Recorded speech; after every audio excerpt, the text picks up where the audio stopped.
Hello everyone, myself Vaibhav. In today's session, we are seeing some bearish momentum taking place in the S&P 500 along with other two equity indices for the United States. And I think this correction is likely to deepen in coming sessions, and this shouldn't really be surprising after the prolonged rally which we have experienced in many sessions. And after that, this consolidation phase, even if it happens, it should be rather welcome from the medium to longer term perspective. But for short term perspective, I think this might be an opportunity to look for short selling opportunities. So let's get started for today's session of market movers, where the focus is going to be on the finding possible trading opportunities in S&P's corrective mode. If you consider the trading context for the day, the highlight of the day was ECB's monetary policy announcement, and here, as expected, the ECB left the interest rates unchanged, whereas it has increased its pandemic emergency purchase program by euro 500 billions, and this is even more than the expectation. And also, it has extended till March 2022, which is also more than market's expectation, whereas market participants were expecting these emergency purchases to be extended till December 2021. But now the ECB has gone beyond the expectations, and it is proving more accommodative than even many of the economists and market participants would have uh, asked for. It has left the deposit facility rate at minus 0.5%. The interest rate stands at 0%, and the marginal lending rate also stands unchanged at 0.25%.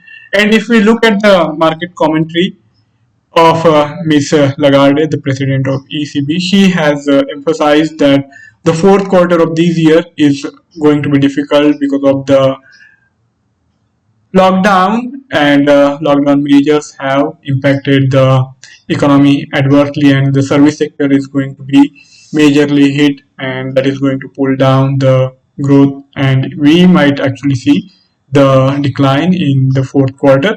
But she is now expecting the turnaround to begin in coming quarters, and given the fact that rollout of vaccines is happening, she is expecting the immunity on large scale to kick in by the end of 2021. So on that count, she is sounded optimistic. Moving on to the North American trading session, we got the CPI numbers for the month of November, and here the inflation is standing unchanged at 1.2%. It is same as it was in October, and even in terms of month on month, there is not much of a change, and it stands at 0.2%. So the inflationary trajectory is holding steady. At the same time, the US initial jobless claims were released for the week of 5th December, and unexpectedly, the jobless claims have come at a lot higher number. And I think this is because of the rising coronavirus cases and the resultant lockdown, which are being again being extended in many of the regions. And as a result of that, the businesses are shutting down, and that is adding to the rising initial jobless claims. Now moving on to the technical front, we will first see the developments for the S&P 500, and then we will also move on to the currency segment, where the instrument of choice for the day is going to be the USDJPY. Let's start with the S&P 500's technical outlook. This is the daily time frame chart, and here you can see, as I said while starting the session, the rally has been phenomenal. And after this prolonged rally, this yesterday's decline, which is being followed by today's session moderation, also is going to be an breather for the stocks, and this is an opportunity to look for scalping opportunities. And if you have been long for quite a while now, then I think some of the profits might be taken off the table. So that opportunity is also there.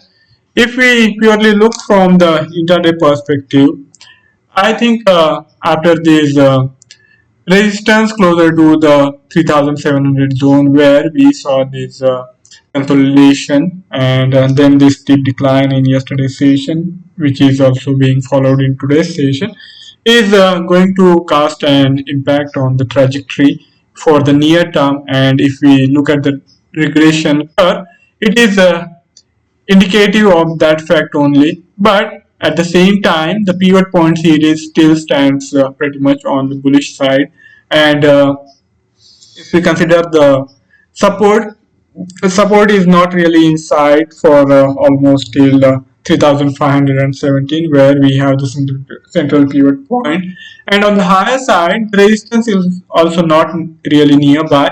The resistance is also more than 3 percentage point away from the current price zone. So in a way, you can say that S&P 500's price action is caught in between this wide support and resistance zone, but the underlying tone from the medium term perspective has been bullish, but maybe this might be the time for correction. And of course, we might happen to be wrong in that case. All we can do is look for the stop loss and we will try to find out the optimum entry and exit points. Even in case we happen to be wrong, we shouldn't be losing too much money. So that's always the question of $1 million of where to keep the stop loss so that we don't really get stopped out easily and unnecessarily. At the same time, the risk shouldn't be too much.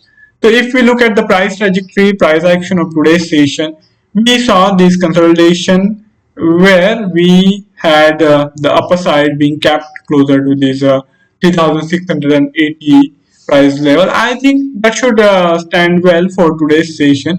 So if you are looking for fresh opportunity to go short, the time is now, and as long as the S&P 500 is holding below this day's high, we can continue to look for short selling opportunities while keeping the stop loss anywhere around 3700. And I am expecting this confidence zone of 50 and 100 SMA to act as the immediate resistance on the higher side. And looking at this steep decline starting just little above 3700 and almost extending to 3660, which is closer to 2 percentage point, not exactly 2 percentage point, but still pretty close to that.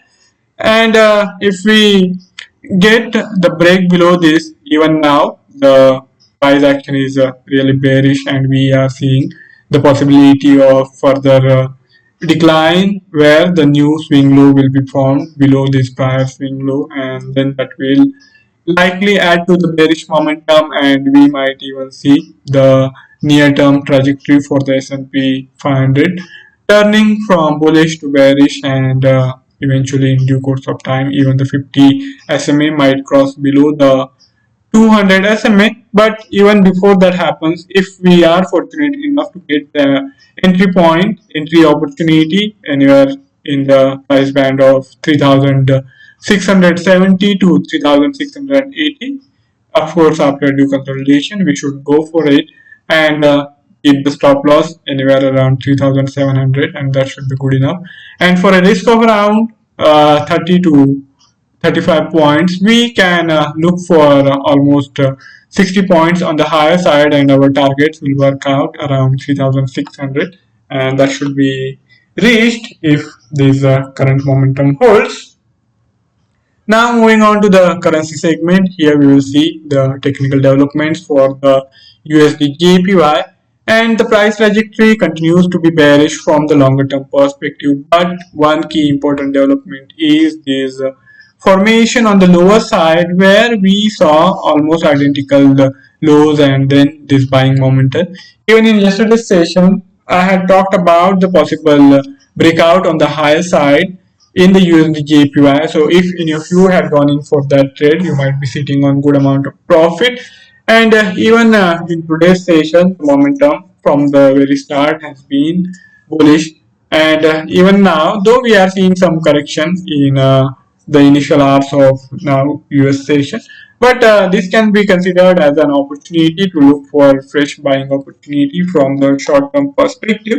So we will be trying to rely on this formation of the pivot point series where we saw the central pivot point first breached, then it didn't really sustain, but at the same time we are seeing this consolidation closer to the central pivot point, and that gives hope that if the price action holds closer to this central pivot point, then the near term trajectory is likely to change for good on the bullish side, and in due course of time we might even see the USDJPY inching towards 105 while trying to break above these immediate swing highs, which are likely to be acting as the near term resistance on the higher side. So we have here identical low formation, and then we have here the identical highs also. So you can say that the price momentum has been sideways, and the consolidation phase is going on, where unless and until we get